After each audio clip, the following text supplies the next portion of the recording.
We have uncovered evidence that a group of neo-Nazi mercenaries fighting for Russia is getting sanctions-busting funding. The shadowy Rusich battalion, notorious for its cruel treatment of captive soldiers, has been widely sanctioned by the West. But Rusich has discovered that it received illicit funds from donations routed through online gaming accounts based in the Netherlands, accounts which have since been taken down.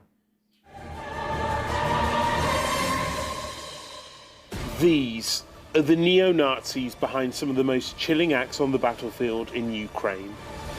Tonight, we've uncovered the unlikely route, previously unnoticed, that's helped keep this group going through the galaxy of sanctions designed to stop it. As if its swastika emblem wasn't enough, Taskforce Rusich leaves other chilling signatures, slicing off the ears of some of its victims to keep as trophies, driven not just by ideology, but by a need to be more brutal than anyone else. 2014, its first moment of notoriety. It killed dozens of Ukrainian soldiers in this ambush. There's only one living survivor. Painful to recall, but Alexei wants us to know who the Rusich fighters he came face-to-face with really are. Rusich are cruel non-humans. It's hard to call them people. And they're not even soldiers. This is a cruel humanoid organism that fights because it gets pleasure from it, that kills with pleasure. It's not a soldier, it is just a killer. Я нацист.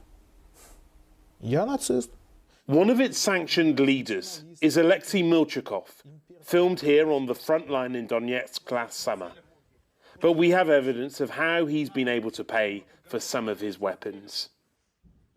This is where the process begins. It's the group's channel on Telegram. They use it to spread propaganda, really graphic videos. And most of the things on here we can't actually show you, but as well as all that, they use this channel to fundraise, occasional appeals for cash, the odd shopping list asking for specific items.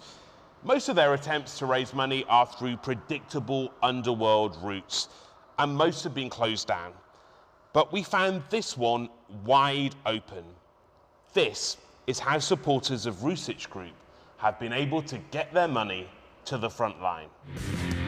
They've used donation alerts, a platform designed for gaming streamers to make money from their viewers. And here's an example. This image was posted on the Rusich Telegram channel last month by Gadzhiev Magomenovich, a fundraiser for the group. Alongside him, there's Alexei Milchikov, again the group's leader. He says he's just handed him some goodies. 4 months earlier, Rusich thanked Magomenovich for the great help to the unit, showing and listing items received, including a shotgun and 2 drones.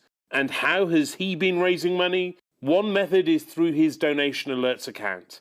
This shouldn't have been possible, but here's his most recent appeal, posted on the 4th of May. Donation Alerts is owned by a company called My.Games, the publisher of titles like this one. Once part of a Russian tech company, it's now based in Amsterdam.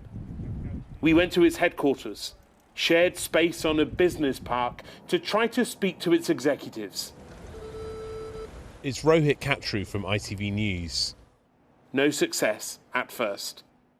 We had other messages to show them, like this one posted on the Rusich channel earlier this month, wishing a happy birthday to friend and fighter Yevgeny Topas, thanking him for his help financially.